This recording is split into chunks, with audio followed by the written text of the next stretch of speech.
झारखंड में 2 सीटों पर उपचुनाव होने हैं और इसमें कि दोनों ही पार्टियों ने, तमाम सत्ता पक्ष और विपक्ष ने अपनी पूरी ताकत झोंक दी है। इसी पर हमसे बात करने के लिए दीपक प्रकाश जी हैं, प्रदेश अध्यक्ष बीजेपी के।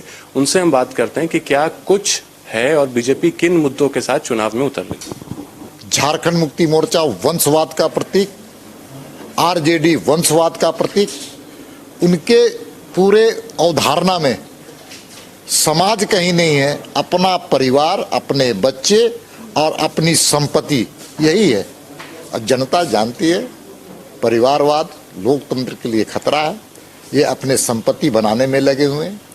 और सच कहा जाए तो बसंत सोरेन जी ने हल्फनामा एफिडेविट फाइल किया है चुनाव आयोग का। चुनाव आयोग तो छोड़ दीजिए, अगर कोई पीआईएल कर देगा तो बड़ी संकट में पड़ जाएंगे बसंत सोरेन जी। और कभी ना कभी तो पीआईएल कोई ना कोई करेगा। इसलिए आर्थिक अपराधी का प्रतीक, अशांति का प्रतीक, इस क्षेत्र के अमन चैन को खत्म करने वाला व्यक्तित्व के रूप में यहाँ का झारखंड मुक्ति मोर्चा का उम्मीदवार की छवि है। तो दूसरे तरफ भारतीय जनता पार्टी की लोकप्रिय, स्थानीय, इस घर की बेटी, दुमका की बेटी, दुमका की आंगन में पैदा हुई, प्रोफेसर है, लेक्चरर है, उसका व्यक्तित्व विकास के प्रति समर्पित प्रोफेसर है, कॉलेज में पढ़ाती है। एक ऐसा उम्मीदवार जो कॉलेज में पढ़ाने वाली, और एक ऐसा उम्मीदवार झारखंड मुक्ति मोर्चा का जो कभी कॉलेज में एडमिशन ले ही नहीं सकता है।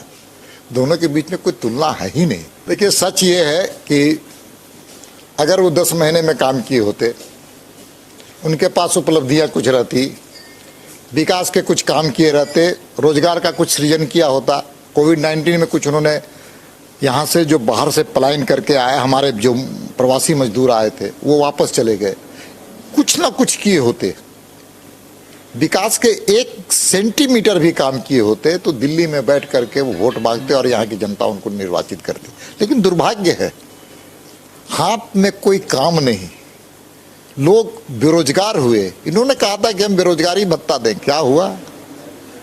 दुमका जर्जर होता रहा और इनके परिवार के लोग माला माल होते रहे। कोरोना कालखंड में संपत्ति की खरीद होती रही और बेचारा गरीब कोरोना कालखंड में हॉस्पिटल में दम तोड़ता रहा। केंद्र सरकार की योजनाओं को बंदरबाट उन्होंने किया है। गरीब कल्याण की योजनाएं आई थी, जो खाद्य पदार्थ आया था उसकी कालाबाजारी होती रही, गरीबों तक पहुंचाने का काम नहीं, घोटाले हुए। अब धोती और बांटने की बात कर रहे हैं, साड़ी बांटने की बात कर रहे हैं। सच ये है कि पिछले बार इनकी सरकार बनी थी, यही धोती साड़ी घोटाला हुआ था। 100 रुपये के धोती और खरीद दाम 700 रुपये 600 रुपया दिखाया था। घोटाले करने के लिए अब धोती साड़ी तक जाएंगे। ये मेरा तो आग्रह है, मुख्यमंत्री जी को बहुत आदिवासी और आदिवासियत की चिंता है। तो कार्तिक उरांव जी ने बिल लाया था, प्राइवेट बिल लाया था कि जो धर्मांतरण कर लिया है, जिसका एक बार धर्म परिवर्तन हो गया है, उनका आदिवासी समाज में जो रिजर्वेशन की सुविधाएं मिलती हैं उसको खत्म किया जाए। लेकिन राज्य सरकार में दम हो तब तो वोट की राजनीति करते हैं, आदिवासी को बुड़बक समझते। पर जी, आखिरी सवाल, दोनों सीट के लिए कितना आश्वस्त हैं आप? 100% जनता निर्णय ले चुकी है।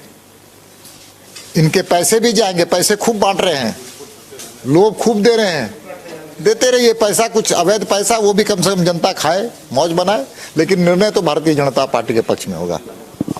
तो ये थे हमारे साथ दीपक प्रकाश, जिनका साफ तौर पर कहना है कि दोनों सीटों को लेकर बीजेपी पूरी तरह से आश्वस्त है और जनता का पूरा मैंडेट इन्हें मिलेगा।